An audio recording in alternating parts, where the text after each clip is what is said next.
Recently, a clip of one of the most mysterious animals on Earth enchanted everyone on the internet. A clip of a black sea devil swimming in bright, shallow water. This anglerfish normally lives in an environment where the sun has never touched, and yet, this jet black alien creature looked like it was reaching towards the light. It's a completely unprecedented image, and one that sparked the imagination of many who saw it. Why was this deep-sea beast venturing into our world?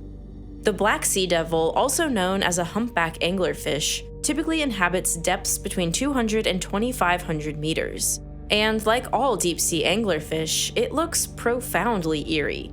Their unsettling features seeming like a reflection of the inky abyss in which they live. And this is normally where I would say, no, they're not that weird, they're just misunderstood. But this time, they actually are that weird. There are aspects of them that you've likely heard about before, like the fact that their jaws are highly flexible, allowing them to open wide enough to consume prey almost as large as themselves, or that their stomachs are also expandable to accommodate these massive meals. Or most likely, you've heard about their most iconic feature, the bioluminescent lure. But how the lure glows is not simple and not obvious. And it's not even the anglerfish that's glowing, but a bioluminescent bacteria that they cultivate from their environment. And helping in their hunting strategy is another incredible adaptation. Some species have skin pigment that absorbs almost 100% of the light that hits it, rendering them essentially invisible in dark water. It's similar to Vanta black. On top of this, the females and males are extremely sexually dimorphic, like the most different any two animals of the same species could be. The females are the teethy, nightmarish goblins we're all familiar with, and the males are basically sentient, free-swimming balls. And I say that as a joke, but also not really, because they are small, ballsack-shaped little fish who eventually latch onto a female and fuse there forever, effectively becoming a parasitic partner, providing sperm in exchange for nutrients for the rest of eternity. Literally, why though? And also, how? How do two organisms come together and share a circulatory system without their immune systems completely freaking out? All of these weird adaptations obviously have something to do with their incredibly deep and extreme environment. But to me, it's not immediately obvious how or why these things have come about.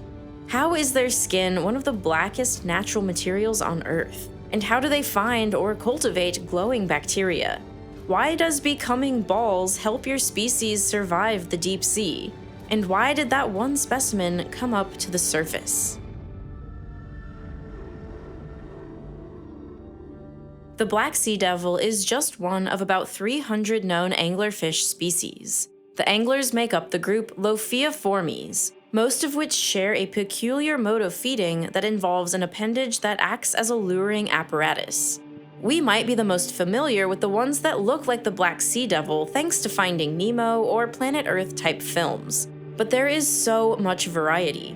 There are 5 main suborders.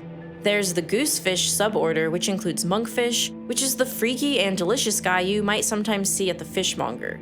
There's the group that contains frogfish, of which there are many different kinds, like the hairy frogfish or the warty frogfish. There's the sea toads and coffinfishes, the batfish like the red-lipped batfish, and finally, there are the deep-sea anglerfishes or pelagic anglerfishes.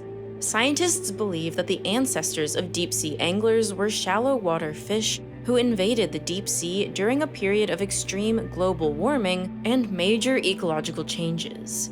And in these depths, some very strange things evolved. The deep-sea anglers are the most specialized and most diverse of all of the anglers. There are about 170 known species, which makes them by far the most species-rich vertebrate taxon within the ocean midnight zone. Deep-sea anglerfish inhabit the zone of the ocean where sunlight does not penetrate. This zone typically starts around 1,000 meters below the surface and extends to the sea floor, which can reach depths of over 4,000 meters in some regions. This is not your average everyday darkness. This is advanced darkness. The deepest living species of anglerfish ever recorded is Giganticus gargantua, a type of whip-nose angler which was found 4,500 meters below the surface. The body of Giganticus gargantua is about 30 to 50 centimeters, which is small compared to the length of its super long elysium, the fishing lure, which can extend out to 1 meter or more. This makes it one of the most strikingly long and specialized lures among anglerfish species. But not all anglerfish are even this big. Some look like they might be in certain videos, like this one of the fan fin anglerfish, but it's a little deceiving. Females reach a maximum size of only 20 centimeters or like 8 inches. The same is true for the black sea devil from the viral video.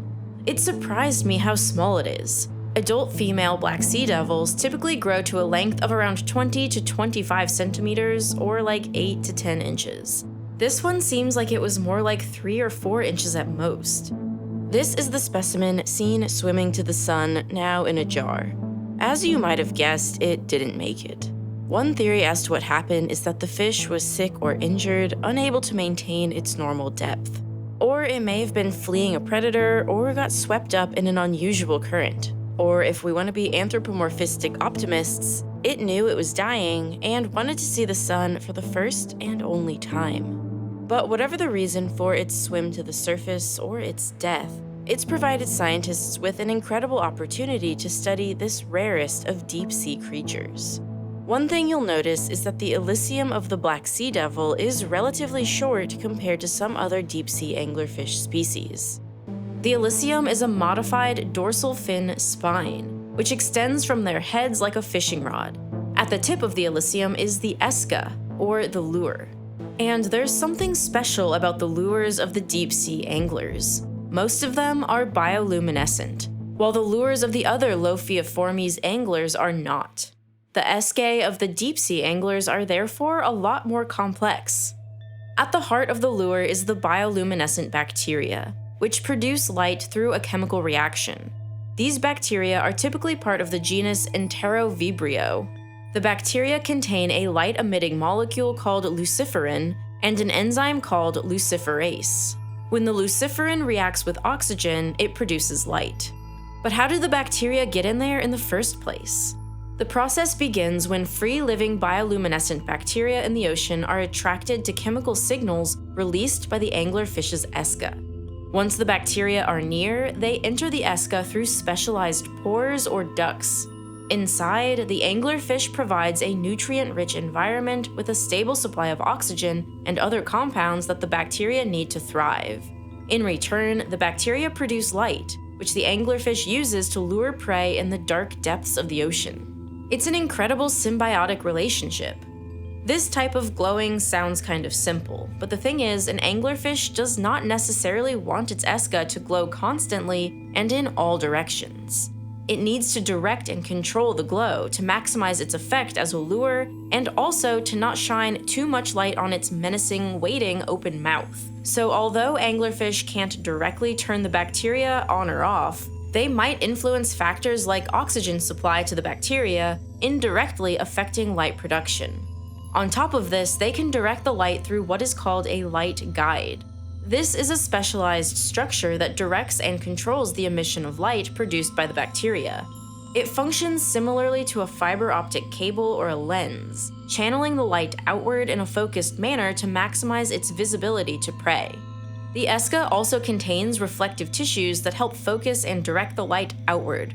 These reflective structures are often composed of guanine crystals, which are highly effective at bouncing and scattering light. And beneath that, some anglerfish species have additional adaptations like pigments that prevent light from leaking backwards towards the anglerfish's body. But still, some ambient light will inevitably hit the angler's body. And if the prey sees the trick that's happening, they might not fall for it. In shallower water, many animals use transparency or mirrored surfaces for camouflage, since these work well in diffuse solar illumination. But in the deep, where there is zero sunlight, these strategies don't work. So some deep-sea anglers use what is essentially an invisibility cloak, in the form of ultra-black skin that absorbs nearly 100% of the light that hits it. This allows them to vanish entirely into the surrounding darkness. One example of this is the jet black football fish, aka the Pacific football fish. These deep-sea anglers live up to 1,000 meters deep. It has a jet black, football-shaped, flat body. Others are anglers in the dreamer genus, like my favorite, the bulbous dreamer, found at depths of around 2,500 meters. This dreamer was found by the Monterey Bay Aquarium Research Institute 781 meters deep in Monterey Canyon. It's so black that you can hardly make out any of its features. It just looks like a silhouette. A 2020 study found that their skin reflects just 0.5% of the light that shines on it. And this super black coloration comes from structures within its cells called melanosomes, which are organelles that contain the same light-absorbing pigment as human skin, melanin. The outer layer of an anglerfish's skin contains a seamless, thin sheet of densely packed large melanosomes. And to achieve ultra-blackness, there are no gaps at all between pigmented cells, like there are in other darkly colored fish. Melanin is naturally excellent at absorbing a broad spectrum of light, from UV to visible. The melanosomes are also irregularly arranged, which causes incoming light to bounce between them multiple times, much like how light bounces around inside the carbon nanotubes in Vanta Black. With each bounce, more light gets absorbed by the melanin. And with this black skin and the sophisticated lure, the anglerfish can employ a relatively simple hunting strategy. Sit motionless and lure prey to mouth area. Once the prey is close, snatch prey with disproportionately enormous mouths filled with sharp, needle-like teeth. And by not pursuing prey or swimming around looking for it, the anglerfish saves energy, and the lure gives them their best chance at success. For this reason, female anglerfish generally have low muscle mass, especially compared to other predatory fish. They simply don't need much for their type of hunting. Plus, muscle mass takes calories to maintain. And in the deep sea, it is a constant battle for calories. Food is extremely scarce, so deep-sea anglers have evolved to have incredibly slow metabolisms. Female anglerfish may only need to eat once every several weeks, or even months. So when they eat, they make it count. Their stomachs are highly distensible and expand easily, allowing them to consume meals weighing more than themselves. One black sea devil weighing 8.8 grams was found to have 3 snipe eels totaling 12.3 grams in her stomach. But these big, girthy stomachs, crazy needle teeth, and dangling, glowing lures are only the norm for half of the deep-sea anglers, the female half. The other half of their population has an entirely different story. A story of what it's like to not have testicles, but to be testicles. Quick side note here, to watch this video with no ads, head over to Nebula. It's also where you can watch extended interviews with the scientists you see on this channel, and where you can get tons of original, exclusive content. The life of a male anglerfish begins like any other, hatching from its egg in a massive, free-floating veil that drifts through the water column, a gelatinous nursery that harbors hundreds of thousands of eggs. We don't know much about the deep-sea angler's eggs, but the related monkfish have egg veils that are over 60 feet long. The baby anglers start as larvae, eventually growing into small, fully developed fish. The males of many deep-sea angler species only grow to about 1 to 3 centimeters, less than an inch. This is way smaller than the females, who can be up to 60 times longer and 500,000 times heavier. In fact, the males look so different from the females that for a long time, scientists didn't even recognize male anglerfish as the same type of fish. Because besides being tiny, they also don't have the trademark Elysium or Esca. This is because they don't need to lure. They don't even really need to hunt. Male anglers of some species stop eating altogether once they're fully grown. In fact, they couldn't even if they wanted to. Their digestive system degenerates, making them incapable of feeding independently. This provides some extra pressure for the next part of its mission, the singular mission of its life, to find a female and become her balls. Okay, that isn't actually scientifically accurate, but it's not far off. Before we get to how and why he becomes balls, let's first address another fascinating question. In the pitch-black vast ocean, how does this 2-centimeter little dude find her? The process begins with the female. Her esca is doing more than just luring prey. It also lures mates, not with light, but with pheromones. When she's ready to mate, she sends out chemical signals.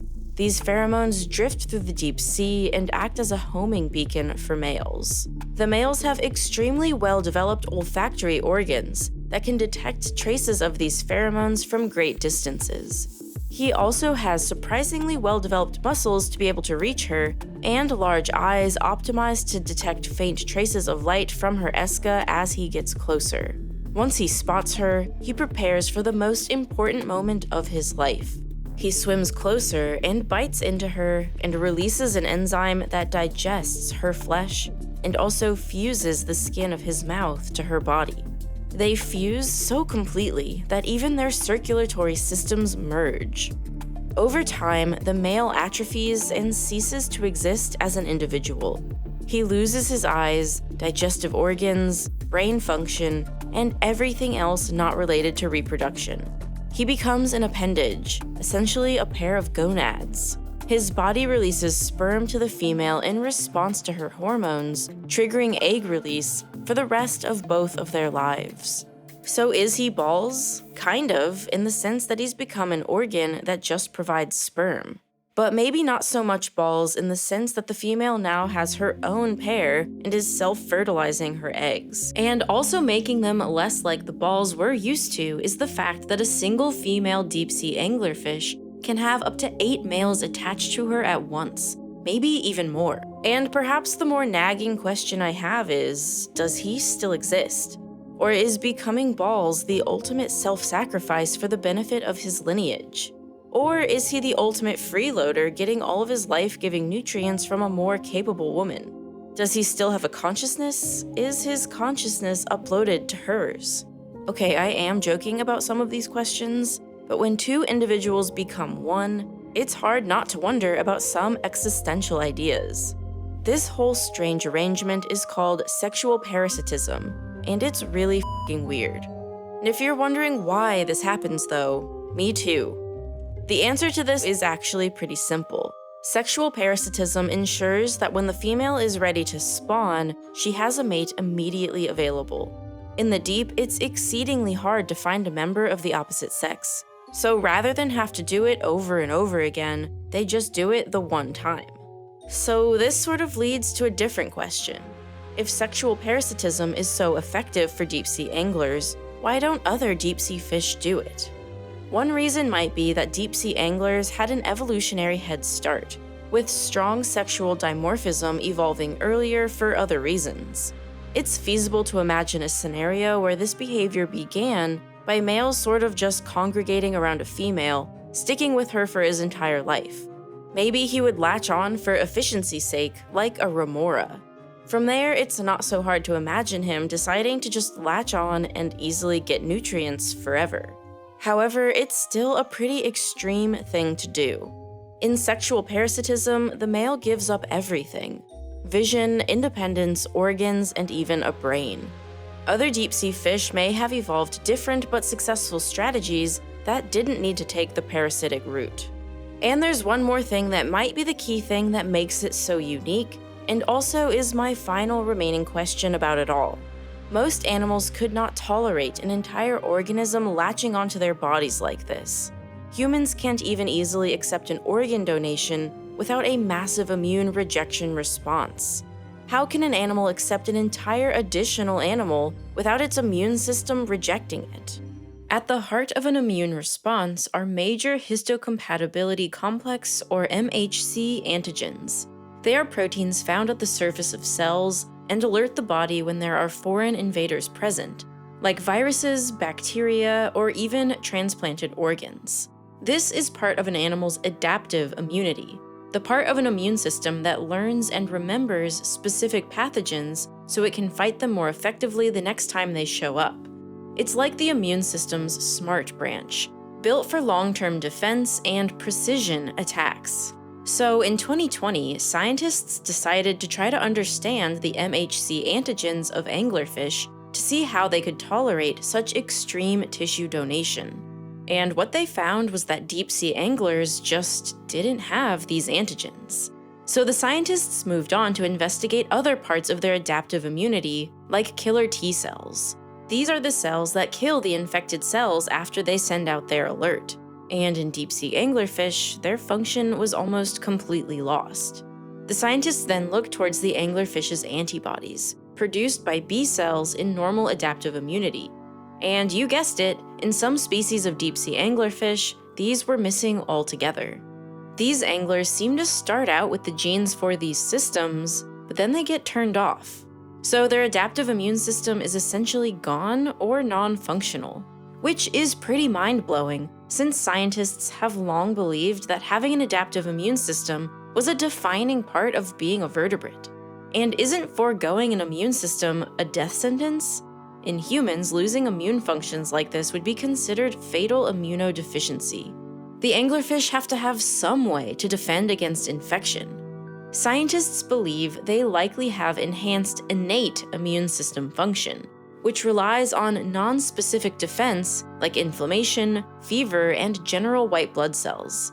Innate immune systems are sort of the basic, less specialized systems that exist essentially in all animals. For things like worms, this is sufficient, but for a vertebrate to nearly exclusively rely on it is extremely unusual. And if scientists can figure out exactly how it works in anglerfish, it could hold answers for human medicine. We often struggle to find the balance in immune system interventions that leave the immune system strong enough to handle microbes, but weak or smart enough to not attack its own tissue. Imagine if organ transplants were easily tolerated without the need for dangerous immune suppressants.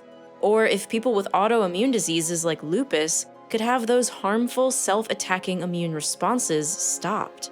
Or what if anglerfish could hold answers to infection resilience without overreaction, like the COVID-19 cytokine storms that have killed millions of people? Understanding the strangest organisms on Earth could very well provide us with solutions to problems that we never considered. What looks like a devil from the depths of Hades could actually be a beacon of hope for humanity. And regardless of its value for the medical world, and regardless of what it can do for us, these deep-sea little freaks have inherent value. There's value in studying these creatures just for the sake of knowing how cool and weird our world really is. That's the goal of this channel, to share everything I learn about the natural world, from the impressive and beautiful to the creepy and kind of gross. All of it's important. Fused ballsack fish, Komodo dragon gastric pellets, or lion prides taking down a zebra and eating it. However, lately, I've had to be extra careful with how I make these videos, because even if we love the science of animals, gross stuff and all, corporate advertisers do not. And therefore my videos are at constant risk of demonetization. When I recently showed lions hunting, that video got demonetized, which is devastating to the channel. It flushes our income down the toilet. And what's worse is they don't tell you which clip triggered it. They just slap that yellow $sign on your video, telling you you've done something to displease their artificial intelligence algorithm. You can appeal the decision and get humans to review it, but this takes forever, and they still won't tell you what clip was the problem. You just have to hope for reason to prevail. I love making videos here, but I can't help but be disillusioned at the fact that educational science content is getting policed and flagged by artificial intelligence to serve the whims of corporate advertisers. If this triggers that dystopian dread we've all been feeling lately, then Nebula might be for you. Nebula is the streaming platform created by and for independent content creators. And it's a place that isn't concerned with the demands of corporate advertisers. It provides us a space for us to share the best version of our videos. When it's applicable, I always upload an uncensored version of my videos there, with scandalous things like animals eating, or other natural but maybe a little gross processes like Komodo dragons regurgitating gastric pellets. And Nebula is the best place for incredible original content that you can't get anywhere else, like my Nebula original series Becoming Human and Archaeology Quest, 2 shows about our ancient past. One is serious and one is kind of silly. There are so many amazing series that push the boundaries. Things that would be deemed unsuitable for advertisers, like Neo's Underexposure series, which talks about the dark side of modern topics, like the construction of the Twin Towers, the Bin Laden raid, or the raising of the Titanic. Or Modern Conflicts, a series from real-life lore that explores recent struggles between nations and people. Plus, it's a better viewing experience for everyone. There are no ads, lots of content that gets published to Nebula first before YouTube, and tons of exclusive content. Sometimes this is extended episodes or behind-the-scenes content, like the uncut extended interviews I do with scientists. And right now, we're offering gift cards to Nebula for you to give to family members. This is a great last-minute gift idea. It's a totally digital, instant gift that will give your friends and family so much original content without having to worry about yet another subscription. 1 year subscription is only $36. Or to give your friend or family members access to everything Nebula will ever have to offer, you can gift a lifetime subscription for $300. With this option, you can buy once and never pay again. Lifetime subscriptions, whether it's for yourself or as a gift, help fund original series. If you've ever supported this channel back when our bundle deal was a thing, now is a great time to come back and support me directly through Nebula. So for less than the price of a cup of coffee per month, you can get access to all of Nebula's originals, along with the Real Science full catalog without any ads. You can also easily download videos to watch on the go, all for just $3 a month. And if you're like me and are growing increasingly sick of these gigantic corporations that rule our life, Nebula is the place for you. It's a small company that supports creators directly, a company that takes no VC funding, is not beholden to shareholders, and has no plans to try to take over the government. So go to nebula.tv/realscience or click the link in the description to get 40% off a yearly subscription for the incredibly low price of $3 per month.